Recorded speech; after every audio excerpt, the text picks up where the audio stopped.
बहुत ही परम पूजनीय माता श्री अपनी संसारिक यात्रा को छोड़कर परमेश्वर के साम्राज्य में परमात्मा के श्री चरणों में जाए विराजे हैं। आज हम उन्हीं को ही श्रद्धांजलि देने के लिए यहाँ पर इकट्ठे हुए हैं।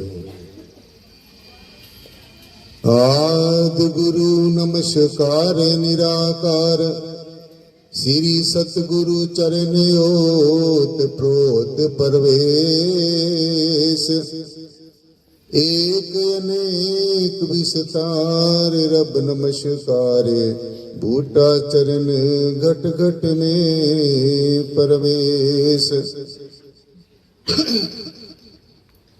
धन धन मेरे सदगुरु पूर्ण गुरु महताब बार बार करूं वंदना नमस्कार हर बार। आप न आते जगत में जल मरता संसार जग तारण को आ गए मेरे पूर्ण गुरु महताब। साध संगत जी, परमेश्वर ने, परमात्मा ने, परब्रह्म ने, निर्गुण निराकार सर्वाधार विश्वाधार परम तत्व ने इंसान को सारे अधिकार दे दिए हैं, परंतु एक जो अधिकार है वो अपने पास सुरक्षित रखा है और वो है इस संसार में आना यानी कि जन्म होना और इस संसार से रुखसत हो जाना यानी कि परमेश्वर के साथ एक रूप हो जाना। ये जो अधिकार है जन्म का और मरण का, ये परमेश्वर ने अपने पास रखा है, सुरक्षित रखा है। और संसार की जितनी भी नियामतें हैं, सुख हैं, आनंद है, वैभव है, धन संपत्ति है, संपदा है, उसके सारे अधिकार जीव को दे दिए हैं। सो गुरु जी ने, परम श्रद्धेय संत शिरोमणि श्री गुरु रविदास जी महाराज ने इस जीव को, इस जीवन के बारे में बताया है। जो दिन आवही सो दिन जावही करना कूच रहन फिर नाही संगी चलत हैं हम भी चलना दूर गवन सिर ऊपर मरना। ऐसी बहुत बातें कही हैं, लेकिन हम इन्हीं दो लाइनों को ही समझ लें, क्योंकि हम आज यहाँ पर ज्यादा लेक्चरबाजी करने के लिए या और दाएं बाएं की बातें करने के लिए नहीं आए हैं। दुख की घड़ी है, परंतु इसमें जो सार बात है जो हम सबके काम आने वाली है वो यही है कि जैसे प्राकृतिक तौर से सूर्य उदय होता है और अस्त होता है, दिन निकलता है और अस्त होता है, दिन होता है, दिन के बाद रात होती है, रात के बाद फिर दिन होता है, ठीक इसी प्रकार से जन्म होता है और अंततः जो यहां से जाना होता है यानी कि जीव का परमेश्वर के साम्राज्य में जाना होता है, वो होता है। सो इसलिए आज हमने माता जी को श्रद्धांजलि तो देनी ही देनी है, पुष्पांजलि देनी है, परंतु एक बात हमने यहाँ से समझ के जानी है कि जैसा माता जी अपनी संसारिक यात्रा पूरी करके, अपने जो श्वासों की पूंजी पूरी करके सदगुरु भगवान के श्री चरणों में जा विराजे हैं, ये एक दिन सब हम सब के ऊपर आना है। इसीलिए कहा है कि संगी चलत हैं हम भी चलना। जो हमारे रिश्ते नाते हैं, सगे संबंधी हैं, जिनसे हम एक पल भी दूर नहीं होना चाहते, उनसे भी होना पड़ता है।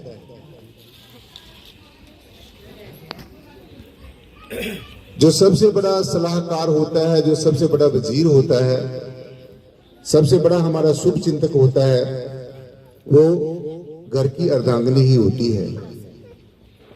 अगर वो बिछड़ जाए, संयोग बस उसका साथ हमारे से छूट जाए, तो मैं समझ सकता हूं और आप भी समझ सकते हैं कि उससे बड़ा कोई दुख नहीं होता।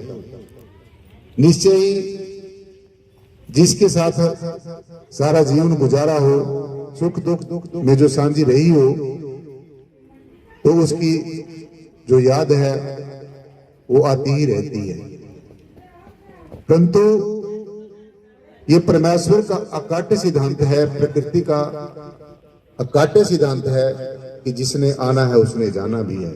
लेकिन आज हमने ये विचार करना, ये मौत होती क्या है, ये जीव होता क्या है, ये मृत्यु क्या होती है, ये जीव आता कहां से है, जाता कहां है। बस यही बात समझने वाली है। सो जो जीव है ये परमेश्वर का अंश है, और इसलिए हमारे शास्त्रों, ग्रंथों, उपनिषदों, पुराणों, महापुराणों में बड़े स्पष्ट तौर से बताया गया है कि ईश्वर अंश जीव अविनाशी, चेतन अमल सहज सुख राशि। अर्थात ये जो परमेश्वर का अंश जो जीव है, जैसा परमात्मा है वैसा ही ये जीव है। जो परमात्मा के अंदर गुण है वो इसके अंदर है, जो परमात्मा के अंदर शक्ति है वो इस जीव के अंदर है।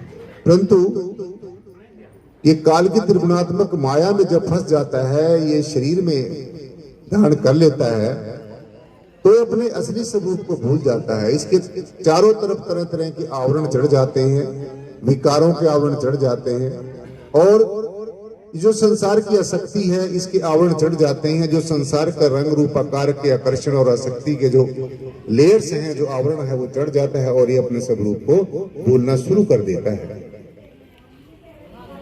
सो फिर ये परमेश्वर की तरफ इसका जो है पीठ हो जाती है, और संसार की तरफ इसका मुख हो जाता है, और ये हमेशा संसार के बारे में ही मनन चिंतन करता रहता है, और ज्यादा से ज्यादा संसार के सुख, वैभव, मान, प्रतिष्ठा, यश, मान, कीर्ति, ये सब चीजें इकट्ठी करने में ये लग जाता है।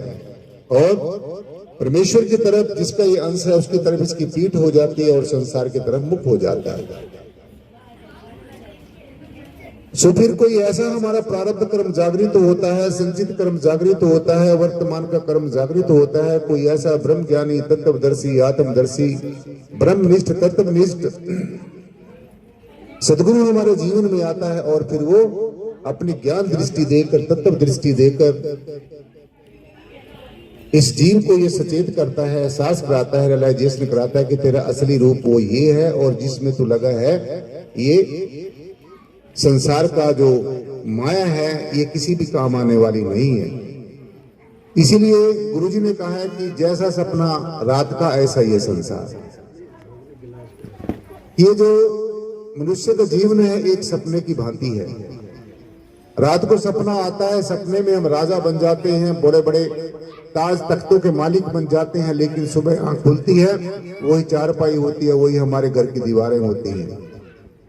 तो ये जो संसार जिसमें जीव जन्म जन्मांतरों से कोई 10-20 जन्मों से नहीं, शास्त्रों में, ग्रंथों में ऐसा बताया कि 84 लाख जन्मों से ये इन्हीं विषय विकारों में लंपट होकर और संसार के आकर्षण शक्ति में होकर अपना हीरा सा जन्म ऐसे ही गवा देता है। सो सदगुरु इसको अपनी ज्ञान दृष्टि देकर, ज्ञान की सलाखा से इसको ज्ञान कराता है, बोध कराता है, इसके असली स्वरूप का, इसके असली जीव का जो असली परिचय है, जहां से ये आया है, जहां इसने जाना है, जो इसकी ठहरी है, जो इसकी मंजिल है, उसके बारे में बताता है। और फिर सदगुरु के आदेश उपदेश की पालना करते हुए जीव अपने निज स्वरूप में समा जाता है। ये सारा जो जगत है, दृष्टिमान जगत है, जड़ और चेतन का पसारा है। ये पांचों तत्वों से मिलकर जो हमारी ये देही बनी है, इसको नर नारायणी देह कहा गया है, और इसकी नर की देह के अंदर ही नारायण वास करता है। आज तक जब से सृष्टि की संरचना हुई, साथ संगत जी, जिसको भी परमेश्वर का दर्शन दीदार हुआ, जो परमात्मा के साथ एक रूप हुआ, वो इसी नर नारायणी देह में ही हुआ है। नारायण का दर्शन इस नर की देह के अंदर ही होता है। नारायण के साथ, परमात्मा के साथ, परब्रह्म निर्गुणाकार सर्वाधार विश्वाधार परम तत्व के साथ इसी देही में आकर ही ये पता चलता है। सो जब ये जो जीव है जिसको हम मृत्यु कह देते हैं, अगर ज्ञान और विवेक की दृष्टि से देखा जाए साथ संगत जी, मृत्यु किसी भी चीज की नहीं होती है। मृत्यु किसी भी चीज की नहीं होती है। हम अज्ञानी लोग अज्ञानता के बस समझ लेते हैं, अमुक आदमी मर गया है, अमुक आदमी का ये हो गया है। परंतु अगर ज्ञान विवेक की दृष्टि से देखा जाए, मृत्यु किसी चीज की नहीं होती, क्योंकि इस सारे खंडों ब्रह्मांडों का मालिक, इस सारी सृष्टि का रचनाकार, रचयिता अजर है, अमर है, अविनाशी है, सर्वव्यापी है, सर्वशक्तिमान है, जन्म मरण से परे है। सो अगर परमेश्वर जन्म मरण से परे है, अजर अमर अविनाशी है, अधिक अडोल है, तो फिर ये जो परमेश्वर का अंश जीव है ये भी अजर अमर अविनाशी है, तो फिर मृत्यु क्या हुई? मृत्यु हम अज्ञानतावश क्या देते हैं। होता क्या है, ये जो जड़ और चेतन के संयोग से हमने जो मनुष्य शरीर जो धारण किया है, जब श्वासों की पूंजी पूरी हो जाती है, ना रखती घट ना बद न जो लिख दिया करतार, जो परमेश्वर ने जितने सांसों हमें देकर भेजी हैं, जब वो पूरी हो जाती है तो निश्चय ही इस नश्वर शरीर को छोड़ना होता है। तो फिर होता क्या है, जो हमारे पांच के पांच जो तत्व हैं जिसे शरीर हमारा बना है, पृथ्वी जल वायु अग्नि और आकाश से, ये तत्व अपने अपनी जगह चले जाते हैं, तत्व तत्वों में समा जाते हैं, जड़ जड़ में समा जाता है, और जो चेतन स्वरूप आत्म तत्व है, जीवात्मा है, ये ना कहीं आती है ना जाती है। सो ये अपने सोर्स में जिससे बिछड़े हुए इसको अनेकों जन्म हो गए हैं, मुद्दतें हो गई, अपने सोर्स में समा जाती है, तत्व अपने तत्वों की जगह चले जाते हैं, और जो जीव है ये अपने कर्मों के अनुसार जो प्रारब्ध संचित और इसके वर्तमान के कर्म को जो जकीरा होता है उसके अनुसार ये फिर अपनी यात्रा करनी शुरू कर देता है। तो इसलिए जड़ जड़ में चला जाता है और चेतन चेतन की तरफ फिर अपनी उड़ान भरनी शुरू कर देता है, अपनी यात्रा शुरू कर देता है। परंतु ये बात हमने भली भांति समझ लेनी चाहती है। हम कह तो देते हैं कि अमुक आदमी सचखंडवासी है, अमुक आदमी स्वर्ग में चला गया है, अमुक आदमी ब्रह्म में लीन हो गया है, लेकिन ब्रह्म में लीन वही जीव हो सकता है जो ब्रह्म को जानता है। ब्रह्म में वही समा सकता है जिसको ब्रह्म का पता है, जिसने ब्रह्म को देखा है, जिसने जाना, एहसास किया है, रियलाइजेशन की है। सो जब ये जीवात्मा अपनी ब्रह्म की तरफ, परमेश्वर परब्रह्म निर्गुणाकार सर्वाधार विश्वाधार की तरफ अपनी उड़ान भरती है, तो जितना जितना इसके कर्म का लेखा होता है, इतने कमाई की होती है, परमेश्वर के नाम का सुमरण किया होता है। शेष यूनिवर्स के अंदर अनेकों खंड हैं, ब्रह्मांड है, तो जहां तक इसकी कमाई होती है वहीं तक ही पहुंच सकती है। परंतु जिसको ऐसा सदगुरु मिल गया हो जो ब्रह्म को जानता हो, जिसने ब्रह्म को देखा हो, एहसास किया हो, जो परमात्मा के साथ एक रूप हो गया हो, तो ऐसे सदगुरु की दया मेहर से वो जीव अंततः फिर परमेश्वर में समा जाता है, ब्रह्म में समा जाता है, निर्गुण निराकार सर्वाधार विश्वाधार परम तत्व सके के साथ एक रूप हो जाता है। और ये भी एक ध्यान करने वाली बात है कि जिसका हम ध्यान करते हैं अंततः हम वहीं चले जाते हैं। हमने महाराज जी के दर्शन करने के लिए, माता जी को श्रद्धांजलि देने के लिए यहाँ का ध्यान किया, हम यहाँ पहुंच गए। ठीक इसी प्रकार से जिसका हम जीवन पर्यंत ध्यान करते हैं, जिसका हम जीवन पर्यंत हम सासंग जी पूजा अर्चना करते हैं, हम अंततः वहीं पहुंच जाते हैं। तो मैं सीधा सीधा ये कहना चाहूंगा कि जो परमेश्वर को जानता है, पहचानता है, जिसने देखा है वही दिखा सकता है, जिसने जाना है वही जना सकता है, जिसने एहसास किया वही एहसास करा सकता है। वैसे तो हम अनेकों प्रयास लगते हैं, अनेकों इंसान ने परमेश्वर के बारे में जो अंदाजे लगाए हुए हैं, अनुमान लगाए हुए हैं, लेकिन अनुमान झूठे हो सकते हैं, परंतु जो हमने अनुभव कर लिया है वो कभी झूठा नहीं हो सकता। इसलिए जीते जी जब तक ये जीवन के श्वास हमारे पास हैं, जो बीत गए हैं वो तो वापस नहीं आएंगे, परंतु जो अभी हैं उनको अपने सही मार्ग पर लगाने के लिए हमने सासंग जी अपने जीवन में ऐसा सदगुरु हमारे जीवन में बड़ा जरूरी है। ऐसे अनेकों गुरु इस संसार में पहले भी थे, अब भी हैं, आगे भी होते रहेंगे। ये सृष्टि कभी गुरुओं से खाली नहीं होती, परंतु हर एक गुरु का अपना अपना विषय होता है, अपना अपना सब्जेक्ट होता है। सभी गुरुओं का आदर सत्कार करना चाहिए, पूजनीय है, लेकिन जो ब्रह्मज्ञानी तत्वदर्शी आत्मदर्शी सदगुरु है वो हमारा परम श्रद्धेय है। जैसे गुरु जी ने कहा, क्या मथुरा क्या द्वारका क्या काशी हरिद्वार, गुरु रविदास पूज्य दिल आपना, दिल में ही मिले दिलदार। तो जिसको मिला है अंतर में ही मिलेगा, ये सृष्टि का सिद्धांत है, क्योंकि ये हमारा अपना ही स्वरूप है, निज स्वरूप है। ये आत्मा हमारा अपना आप है, हम स्वयं ही है। बाहर खोजत क्या फिरे खोज ले घटमाई। जितने भी ये बाहर मुखी कर्म कांड है, ये इंसान के बनाए जो फैशन है, ये किसी भी काम आने वाले नहीं है। इसलिए ऐसी युक्ति भी है कि हम अपने निज स्वरूप का एक पल भर में भी दर्शन कर सकते हैं। परमेश्वर जो खंडों ब्रह्मांडों का मालिक है उसको हम एक पल भर में भी देख सकते हैं, दर्शन कर सकते हैं। क्योंकि अष्टावक्र जी महाराज ने राजा जनक को एक पल भर में परमेश्वर का दर्शन करा दिया। गुरु रविदास जी ने परमेश्वर को देखा होगा, जब भी कहा तोई मोही मोही तोई अंतर कैसा, कनक कटक जल तरंग जैसा। महायोगी गुरु गोरक्षनाथ जी ने, उनके सदगुरुदेव ने, सदगुरुदेव चंद्रनाथ जी महाराज ने उनको भी एक पल भर में परमेश्वर का दर्शन करा दिया। भगवान कृष्ण ने अर्जुन को ऐसी जगह में, युद्ध के क्षेत्र में परमेश्वर का साक्षात्कार कराया जहां पर चारों तरफ से उसको सेनाओं ने घेरा हुआ था। न उसको ये कहा न कोई पूजा कर, न उसको ये कहा तो कोई मूर्ति की पूजा कर, न उसको कहा खुद पाठ कर, न उसको ये कहा खुद पूजा हवन यज्ञ ऐसा कर, कुछ नहीं कहा। बस ये कहा कि अर्जुन तू अपने आप को जान ले, अपने निज स्वरूप को पहचान ले। ऐसे परम श्रद्धेय संत शिरोमणि श्री गुरु रविदास जी ने भी यही कहा है कि बिन देखे उपजे नहीं आशा, जो दिसे सो सगल मिला था। जब तक देखा ही नहीं है किसको मिलेंगे हम। और जो ये दिख रहा है, जो दृष्टिमान जग पे, ये सब ना होने वाला है। सो इसलिए सासंग जी, पहले जानो, पहले पहचानो, परमेश्वर को देखो, परमेश्वर को खुली आंखों से पहचान करो। कयास ना लगाओ, अनुमान ना लगाओ, न अंदाज ना लगाओ, किसी के पीछे मत भागो। कोई कर रहा है तो ऐसा ही न करना शुरू कर दो, क्योंकि जानना पहचाना बहुत ज्यादा जरूरी है। जिन जाने हो तिन दियो जनाई, जिन तुम ही जाना तुम ही हो। जो जानता है वो जना सकता है, और जो जानकर अपने आप एक रूप हो गया तो हमें भी करा सकता है। तो सबसे पहली और सबसे अंतिम जो हमारे जीवन की रिक्वायरमेंट है, जो जरूरत है, वो यही है कि सदगुरु हमारा ब्रह्म ज्ञानी होना चाहिए। सतपुरुष जी ने वे किया, सतगुरु किसका नाम। सदगुरु वही होता। अब तो हम हर एक को सदगुरु कह देते हैं, पर हर एक हमारे जैसे जो तुच्छ जीव है वो सदगुरु नहीं हो सकते। सदगुरु के गुरु जी ने पहचान बताया कि सदगुरु वही हो सकता है जो सतपुरुष को जानता है, जो परमेश्वर को जानता है। माधो सतगुरु सब जग चेला, अब के बिछड़े मिलन दुहेला। तो सारा जो संसार है, ये सारा शिष्य है, ये सारी प्रकृति है, ये परमेश्वर की आत्मा, आत्मा स्वरूप है। तो परमेश्वर तो एक था, एक ही है, एक ही रहेगा, और उसको वही पहचान सकता है, वही जना सकता है जो खुद जानता है। एक को एक, एक प्रभु आप, पूर्ण पूर्ण रहा प्रभु आप, अनेक विस्तार एक से भय, जब एक राजा तो प्राचद भय। इसलिए एक को जानो, एक को मानो, एक हो जाने का संकल्प करो। ये जो मत भेद है, मनों के भेद है, मतों के भेद है, पूजा पद्धतियों के भेद है, तरह तरह के जीव जो भेदों में फंसा हुआ, इनसे ऊपर उठना होगा, अपने आप को जानना होगा, सदगुरु की शरणागत होना होगा।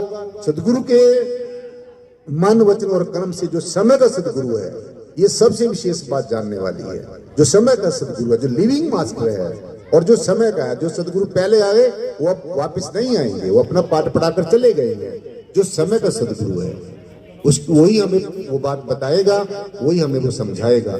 इसलिए ज्यादा समय ना लेते हुए, ज्यादा और कुछ ना कहते हुए, परम श्रद्धेय जो सदगुरु भगवान सत्यपाल जी दास जी महाराज और उनके जो अर्धांगिनी हमारे माता श्री अनीता दास जी, जो हमें छोड़कर परमेश्वर के चरणों में जा विराजे हैं, उनके लिए हम सब ने मिलकर एक सामूहिक प्रार्थना करनी है, सामूहिक अरदास करनी है। क्योंकि जब हम पहले तो हम एक आदमी अरदास करता है, उसकी अलग अहमियत होती है। जब हम बहुत ज्यादा इकट्ठे होकर परमेश्वर के चरणों में गुहार लगाते हैं, तो निश्चय ही परमेश्वर मानता है और जीव को अपनी शरण में लेता है। परमेश्वर बड़ा कृपालु है और दयालु है। तो आज हमने सबने माता श्री के लिए अरदास करनी है। वैसे तो वो ब्रह्म ज्ञानी संत जी के साथ रहे हैं, उनको ब्रह्म का ज्ञान था, उनको निश्चय ही सासंग जी वो परमेश्वर के चरणों में जा विराजे हैं। सो हमने सबने यही अरदास करनी है, यही प्रेयर करनी है, ये प्रार्थना करनी है। आज हमारा सारा जो संत समाज यहाँ पर माता जी को श्रद्धांजलि पुष्पांजलि देने के लिए आया है। हमारे बहुत ही प्रिय परम श्रद्धेय मेरे बगल में ही बैठे हुए सदगुरु भगवान जो जैनदास हितकारी जी, जिन्होंने अपना बहुत ही पावन संदेश आपको दिया है, दयालगढ़ से यहाँ पर चले हैं। और मेरे पीछे साथ संगत जी हमारे बहुत ही परम श्रद्धेय परम पूजनीय अपना जो संत अपने सज्जन ज्ञानी सज्जन सिंह जी बैठे हैं, उन्होंने जैसे आपको अपना संदेश दिया है। और हमारे साथ में हमारे बहुत ही आदर और मान सत्कार के योग्य स्वामी चरण जी, और भी मेरे पीछे साथ जी अगल बगल में बहुत हमारे संत महापुरुष बैठे हैं। समक्ष बैठी हुई जितनी भी हमारी मातृ शक्तियाँ, माताएं हैं, बहनें हैं, और हमारे नौजवान साथी बुजुर्ग जितने भी आज श्रद्धांजलि देने के लिए आए हैं, तो सब ने यही अरदास करनी है माता श्री के लिए और अंत में सासंग जी मैं श्री 1008 महामंडलेश्वर एडवोकेट स्वामी ज्ञाननाथ गद्दी सिंह चेयरमैन निराकारी जागृति मिशन और राष्ट्रीय उपाध्यक्ष संत सुरक्षा मिशन भारत, मैं अपनी व्यक्तिगत तौर से अपनी ओर से और अपने सारे मिशन की तरफ से और सभी संतों महापुरुषों की ओर से मैं परमेश्वर के चरणों में यही अरदास करूंगा, हे परमेश्वर परब्रह्म निर्गुणाकार सर्वाधार विश्वाधार परम तत्व माता श्री को, माता अनीता दास जी को अपने चरणों में विश्रांति दे। और जो ये दुख की जो घड़ी है, जो रोता बिलखता हुआ अपने परिवार को माता जी छोड़ के गए हैं, उन सब बच्चों को जो है ये शक्ति सहन करने की, जो परमेश्वर उनको ये शक्ति सहन करने की शक्ति दे और उनको अपने चरणों में स्थान दे। इन्हीं चरणों के साथ सासंग जी बोलने में कोई त्रुटि हो गई हो उसके लिए बार बार क्षमा का याचक, और एक बार जय गुरुदेव, धन गुरुदेव, बहुत बहुत शुक्रिया।